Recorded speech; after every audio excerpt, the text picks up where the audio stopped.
Oscar Devereaux was an American author, film director, and independent producer of more than 44 films. Although the short-lived Lincoln Motion Picture Company was the first movie company owned and controlled by Black filmmakers, Micheaux is regarded as the first major African-American feature filmmaker, a prominent producer of race films, and has been described as the most successful African-American filmmaker of the first half of the 20th century. He produced both silent films and sound films. Micheaux was born on a farm in Metropolis, Illinois on January 2nd, 1884. He was the fifth child born to Calvin S. and Belle Micheaux, who had a total of 13 children. In his later years, Micheaux added an E to his last name. His father was born a slave in Kentucky.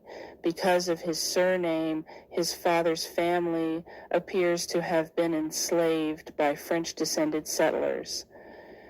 French Huguenot refugees had settled in Virginia in 1700. Their descendants took slaves west when they migrated into Kentucky after the American Revolutionary War. In his later years, Micheaux wrote about the social oppression he experienced as a young boy. His parents moved to the city so that the children could receive a better education. Micheaux attended a well-established school for several years before the family eventually ran into money troubles and were forced to return to the farm. The discontented Micheaux became rebellious, and his struggles caused problems within his family. His father was not happy with him and sent him away to do marketing in the city. Micheaux found pleasure in this job because he was able to speak to many new people and learned social skills that he would later reflect in his films. Micheaux was 17 years old. He moved to Chicago to live with his older brother, then working as a waiter. Micheaux became dissatisfied with what he viewed as his brother's way of living the good life. He rented his own place and found work in the stockyards, which he found difficult. He moved from the stockyards to the steel mills, holding down many different jobs. Being swindled out of $2 by an employment agency, Micheaux decided to become his own boss. His first business was a shoe shine stand, which he set up at a wealthy African-American barbershop, away from Chicago competition. He learned the basic strategies of business and started to save money.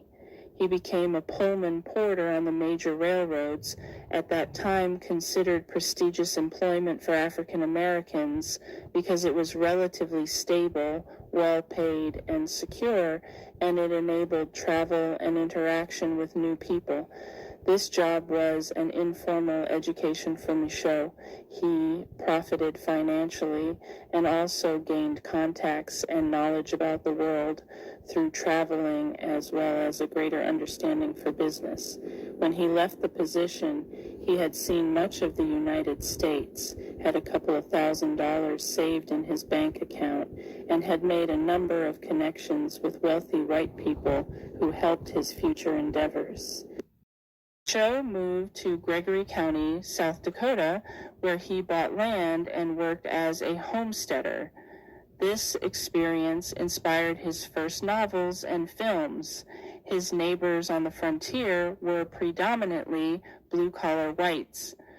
Some recall that Micheaux rarely sat at a table with his blue-collar white neighbors. Micheaux's years as a homesteader allowed him to learn more about human relations and farming. While farming, Micheaux wrote articles and submitted them to the press. The Chicago Defender published one of his earliest articles. His homestead failed, and he was forced to sell it in 1911. The next year, he began his publishing career when Woodruff Press of Lincoln, Nebraska, published The Conquest. He began work on a second book, The Forged Note, and from 1914 to 1918 traveled among Lincoln, Gregory County, and Sioux City, Iowa, marketing his work. While in Sioux City, he lived in and was influenced by the West 7th Street neighborhood, where the town's African American community had a strong presence. Dakota, Micheaux married Orlean McCracken. Her family proved to be complex and burdensome for Micheaux. Unhappy with their living arrangements, Orlean felt that Micheaux did not pay enough attention to her. She gave birth while he was away on business and was reported to have emptied their bank accounts and fled. Orlean's father sold Micheaux's property and took the money from the sale. After his return, Micheaux tried unsuccessfully to get Orlean and his property back. He married Alice Russell in 1926. Oscar and Alice remained married. Decided to concentrate on writing and eventually filmmaking, a new industry. He wrote 7 novels. In 1913, 1,000 copies of his first book, The Conquest, the story of a Negro pioneer, were printed. He published the book anonymously for unknown reasons. He based it on his experiences as a homesteader and the failure of his first marriage, and it was largely autobiographical. Although character names have been changed, the protagonist is named Oscar Devereaux. His theme was about African Americans realizing their potential and succeeding in areas where they had not felt they could.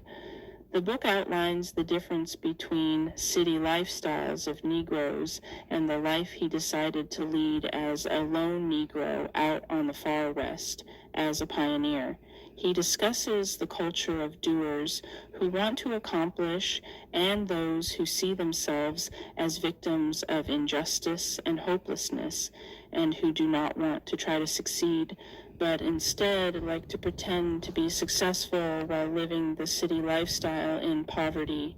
He had become frustrated with getting some members of his race to populate the frontier and make something of themselves with real work and property investment. He wrote over 100 letters to fellow Negroes in the East beckoning them to come west, but only his older brother eventually took his advice.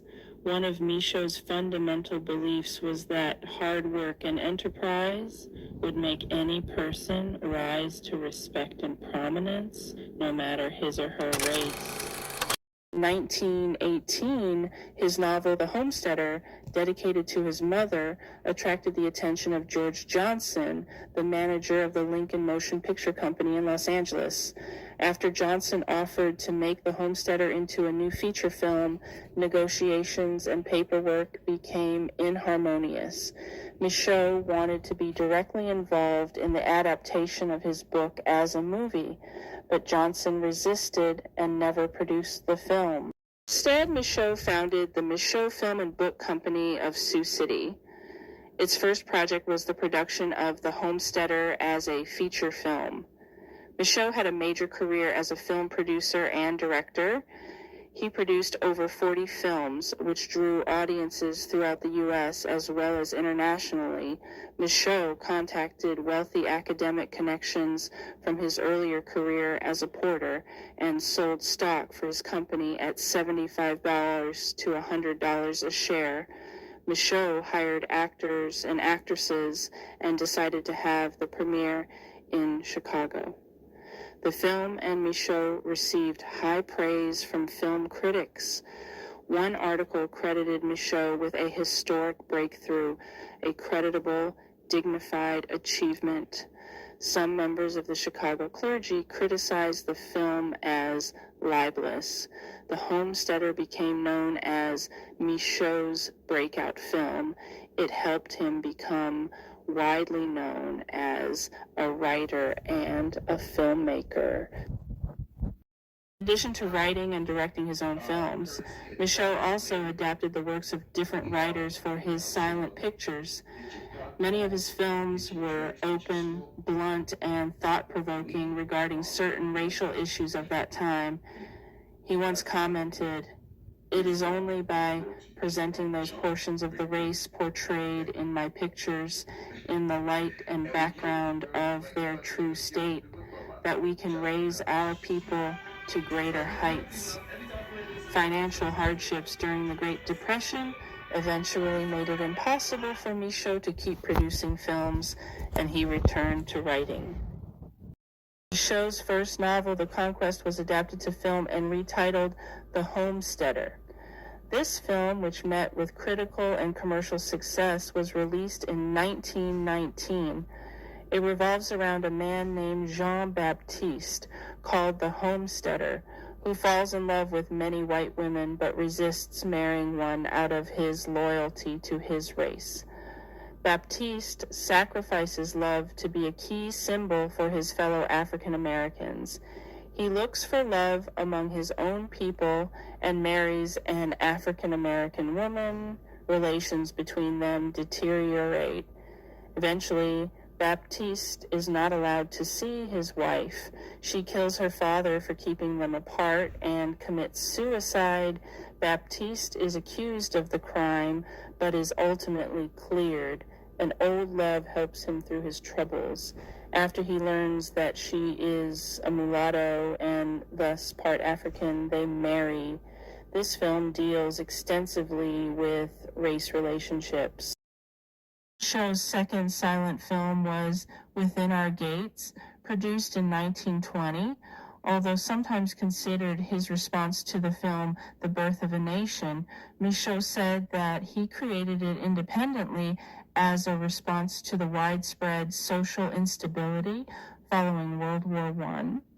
Within Our Gates revolved around the main character, Sylvia Landry, a mixed-race school teacher played by actress Evelyn Prier.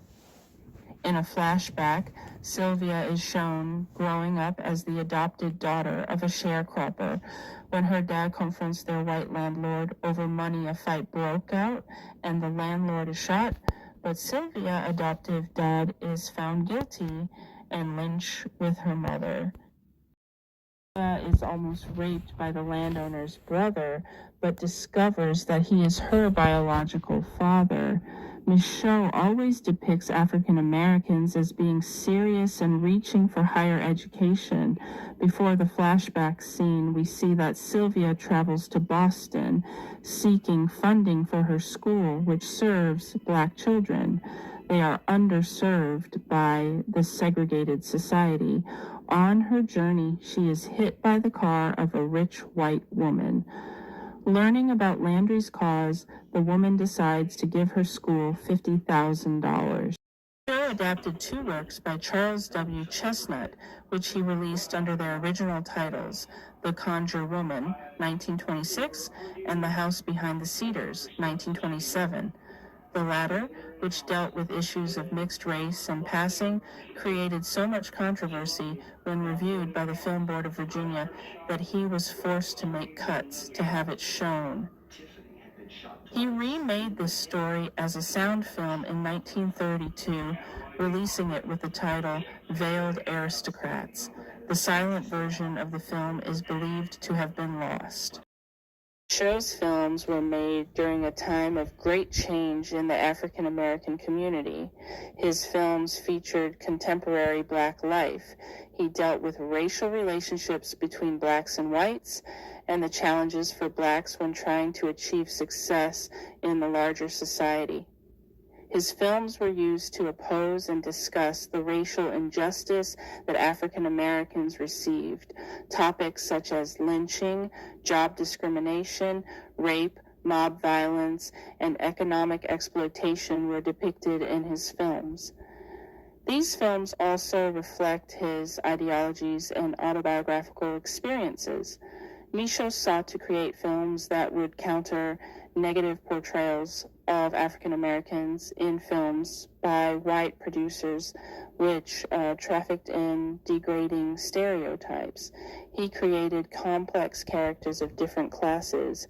His films questioned the value system of both African American and Euro-American societies, which stirred controversy with the press and critic Barbara Lupac described Micheaux as pursuing moderation with his films and creating a middle-class cinema.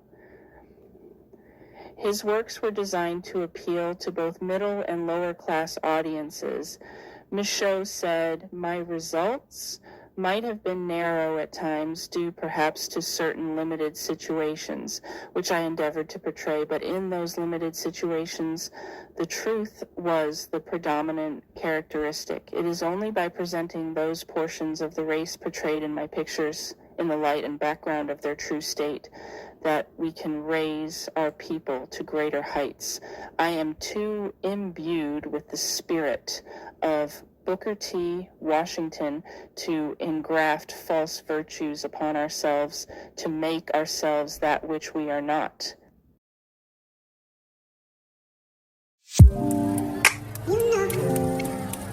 Realistic portrayals of Black Americans.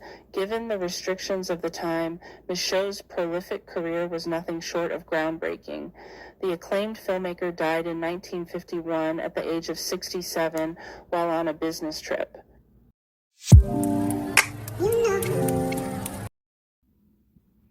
The Oscar Micheaux Society at Duke University continues to honor his work and educate about his legacy. 1987, Micheaux was recognized with a star on the Hollywood Walk of Fame.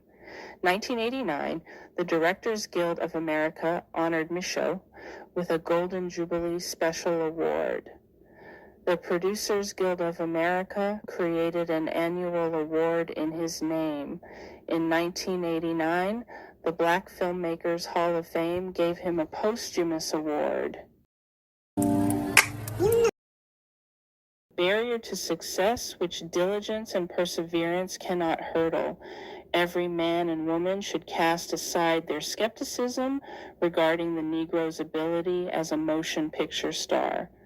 Motion pictures have become one of the greatest revitalizing forces in race adjustment.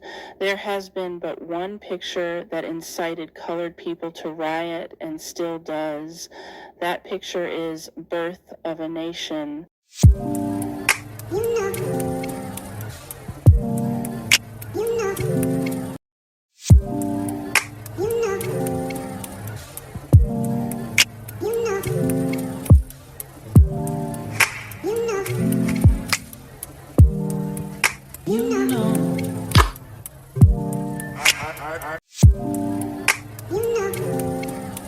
Oscar Micheaux was a visionary filmmaker whose thoughts and actions reverberated throughout the history of cinema. He believed in the power of film to challenge racial stereotypes and tell authentic stories about the African American experience. Micheaux was ahead of his time in many ways. He tackled social issues in his films, addressing topics like racism, discrimination, and the complexities of identity. He believed that film had the potential to educate, empower, and inspire change. Throughout his career, Micheaux faced numerous challenges, from limited budgets to distribution obstacles. However, his determination and innovative storytelling techniques allowed him to create a remarkable body of work that still resonates today.